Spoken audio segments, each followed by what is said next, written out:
just trying to point. But sign language. Yeah, I mean, the one thing about banter that you've got to say, not only does it make it a lot more entertaining at the event, and it is all in good sports, everyone shakes hands afterwards, but it does intimidate the other team. It can throw them off if you can constantly receiving these insults about how terrible you are. So, you know, it does work in-game as well. Definitely. The one thing I really love about Madcatz is I remember an interview I had with him quite a while ago where he says that 9 times out of 10 when he goes into a game, he says he's won the game before he even starts. And, you know, fair play to him when he pulls out good results like he has. If that's not confidence, I don't know what is. Exactly. I don't think SK know that we're having these problems. So it's ran very smoothly, the event so far. This might be the first little hiccup which we can hopefully resolve, but due to slightly less teams than EGL5, which was an overwhelming amount, I think we've got a better control of things and things are running on time. Definitely. So hopefully we're going to be able to keep that up. I think Madcat's asking us what the left analog stick is for. I don't know if he's indicating that he doesn't move from one spot. I'm not sure where he's going with that one. But, just standard Madcatz banter, isn't it? Standard Madcatz, exactly. Yeah. So again, this is winner bracket round number 3. We have just had a game up here on stream, which is myself and Gucci that were commentating. I'm just going to get the scores back up for that. And that was, where's it gone? Optic versus Nova, where Nova actually took the first map, surprisingly, and they were looking set, you know, to really put up a good fight, but since then, Optic just overwhelmed them. It was 4-0 S&D, 2-0 capture the flag, 4-0 search and destroy. Since the first bootleg game, they just walked over them. I think Optic were just not too warmed up going into that, I think it's fair to say. Fair enough. It's interesting, though, because, I mean, we just say Optic dropped a map, as well as that Prophecy dropped their first map as well. Yeah. So, you know, it just shows that these top teams, they are still vulnerable, and, you know, mistakes can be made. I think sometimes people think because of the seeding, you know, if the first seed or whatever, that they're untouchable. Yeah. And it is just showing anything can happen. I think the game is just about starting up now. Just making sure all the players are ready, and I can see that Mac has started the game. So we will get on board with the bottom team. I've actually learned through looking at all the stats and everything, the bottom team for every competitive search and destroys attack. I didn't know that beforehand. I didn't know either. No, I'll be honest. The things you learn. Yep. So here we go. It's going to be search and destroy on Underground, and SK are going to be looking at trying to continue that momentum they've just got. I mean, they look so strong in that first game there of bootleg CTF. And again, you can just hear the SK guys. Josh is ready. Josh loves a good game. They are pumped for this. And yeah, we are going to get on board with the attacking team first. And it looks like that is in fact going to be SK. And we're going to be on board with Madcatz. Let's see what he can do. Here we go to 1. And who is going to be the bomb carrier? Well, it's not going to be Madcatz. Interestingly pushing. Look at this, all moving towards this B side, which is not a usual tactic. It's interesting, like, I obviously don't want to say too much. But yeah. I have seen quite a few teams up to this. Black takes down Bowie. Nice play already. SK 4-3. 2 minutes 6 still to play, and that is fantastic play there from SK. Might just get that bomb down. 41 seconds now for RoughNex to see if they can do something. Obviously, it's going to be 3 versus 4. But no, it's going to be 1 versus 4, and we should go ahead and actually change team and see if RoughNex can pull this off. This will be the first 1 versus 4 of EGL7 Rumble with Monster. Can he take down Josh? No, he can't. Josh shuts him down 1-0 to SK. And once again, SK having a brilliant start. We saw them on the first capture the flag, just kill after kill. I'm not sure exactly how many it was. It seemed like it was about 7 kills back to back, and then a flag capture. And RoughNex will probably get a little bit more warmed up as we go into this, but we're going to switch back on board with SK and see what they're going to be able to do on the defense now. Let's have a look. The problem for RoughNex is, I mean, like you say, they seem to sort of warm up into that last game of CTF. Like, they can't afford to do that in this Underground S&D, because as soon as you give SK, you know, the first 1-2 rounds, that's pretty much going to be game over. I mean, once they get the momentum, they really do start playing well. We're on board with Madcatz now as, Monster takes down Toby, so you see him immediately have to readjust. And considering where that kill was, it looks like we may have seen a similar strategy. Yeah, which is really interesting, because with this map, nearly every single time, both teams will know that the bomb is going to be heading towards A. It just seems to be the way it works. It's a lot easier to get down. And, you know, despite the defending team knowing, you know, all congregating around it to defend it, attackers will usually still push it because it is that much easier. Yeah, it's a very A-orientated map, but we're still on board with Madcatz. 1 minute 47 to go. I believe Josh picked off a kill as well, so it's a 3 versus 3 scenario. And Madcatz just taking his time, playing it cool, doesn't need to be overly aggressive. And we see Black there on Madcatz's screen is in a very nice spot indeed. And Madcatz is just content on taking his time. I mean, we just scroll through these SK players right now, and they've got this map on lock. Yeah. And Madcatz did actually spot someone there, makes the kill. Nice play. Black does go down. If we bring up the scoreboard, see what's going on. It is 2 versus 2 now. Madcatz and Josh top fragging for SK, still alive. Going up against Fanboy as Bowie does go down. Yeah, you know, it's going to be Madcatz and Josh, like you say, up against a player on a donut that he needs to try and get a kill. Fanboy does just that. And no doubt Josh will have called that out, and it's going to be a 1 versus 1 scenario. Yep, and because Search and Destroy is only 4 rounds, which is different to it previously being 6 rounds on Black Ops, this single kill makes the 1 round difference, a net difference of 2, because not only does one team not get the round, it actually loses it. So yeah, it's so crucial, this kill. Yeah, it's a vital round, especially for RoughNex. They really need to get some momentum in this. By the sounds of it, there's been a clutch moment, I would say. I'm not entirely sure what that is. We've just flicked our eyes across. Fanboy does actually make it, so there we go, going clutch for RoughNex. Well played. 1-1 now on the scoreboard between SK and RoughNex. And yeah, I think that's probably been the biggest cheer of the tournament so far, this championship. Just to our right, I'm not sure exactly who it is who is playing, but it was Search and Destroy, so I can only assume it was a big clutch by someone. Yeah, it was a very big cheer, but we are going to go ahead and change team now, get on board with RoughNex, and see how they're going to set up defensively. We're on board with Bowie, who's going to be using this MP7, just trying to get that early map control, which is so vital in S&D. You can't afford to just sit back, and let's have a look what he's going to try and do. Yeah, Bowie just moving towards A. Interestingly, with the MP7, we've seen a few players at this LAN actually using the red dot sight on it. Bowie decided not to do that.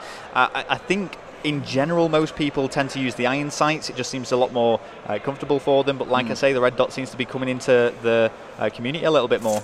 Yeah, absolutely. I've seen quite a few players opting to do that as well. But Bowie deciding not to do that, just very cautiously just moving around this mid area. And 1 minute 49 still to go. Yet to see a kill in this 3rd round of S&D Underground.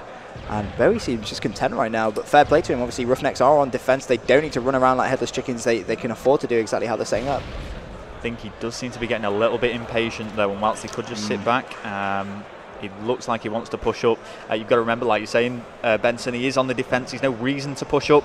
But there is going to be a bomb plant or an attempt at a bomb plant coming soon, and he needs to be aware of that. Yeah, absolutely. 1 minute 20 seconds left. And, you know, if you're RoughNex right now, you know SK have got to do something. You know that they're going to have to push either A or B, and as long as you set up efficiently, you should be able to, if you win that gunfight at least, then you're going to have a really good stead. But, I mean, you can see RoughNex, like you say, Ro, they just seem to be getting a little bit impatient, but that may have paid off. Munster takes down Toby. Oh, Josh just take him down, though.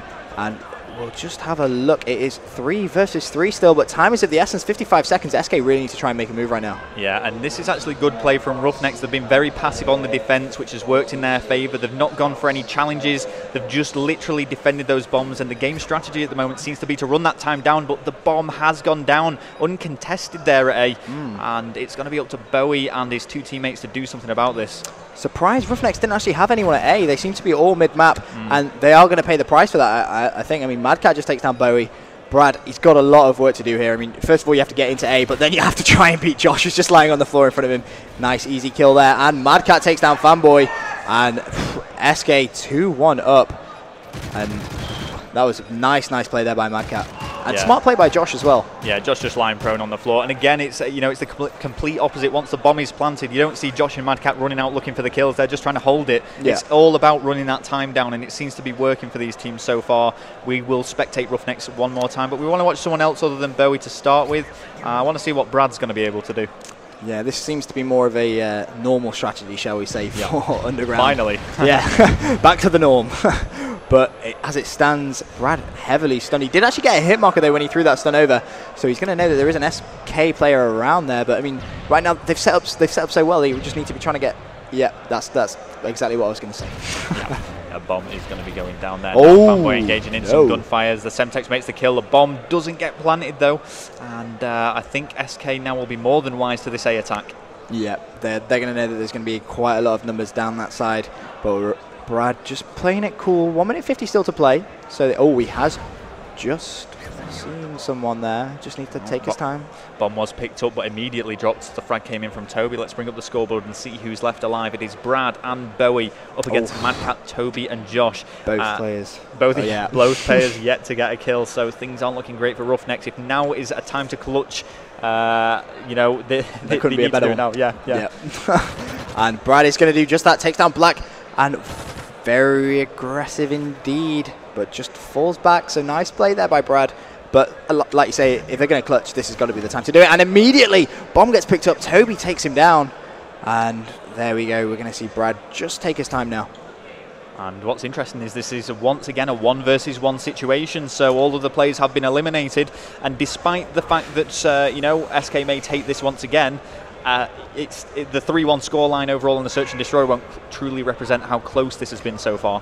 Yeah, this has actually been surprisingly close. I mean, it looked like at the start that RoughNex had started off very slow. SK, we're going to have the dominance, and Brad just needs to be a little cautious, and Madcatz does take down Brad. Nice play there by Madcatz, and it's going to be 3-1 to SK. And once again, now they're going to be 1 round away from taking it to the 3rd map.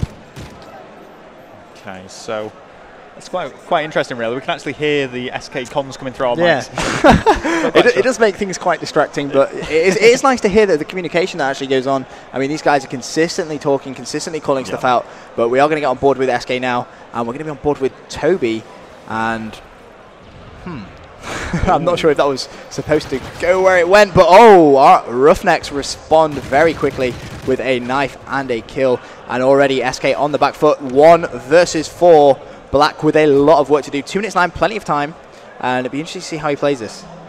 Well, I imagine he's going to play this slow. He's not going to be throwing himself into some huge gunfights involving every single player, so he just needs to try and pick them off 1 by 1. Unfortunately for Black, should he pick off one of them, then they will know his exact location. He doesn't have a silencer on those guns.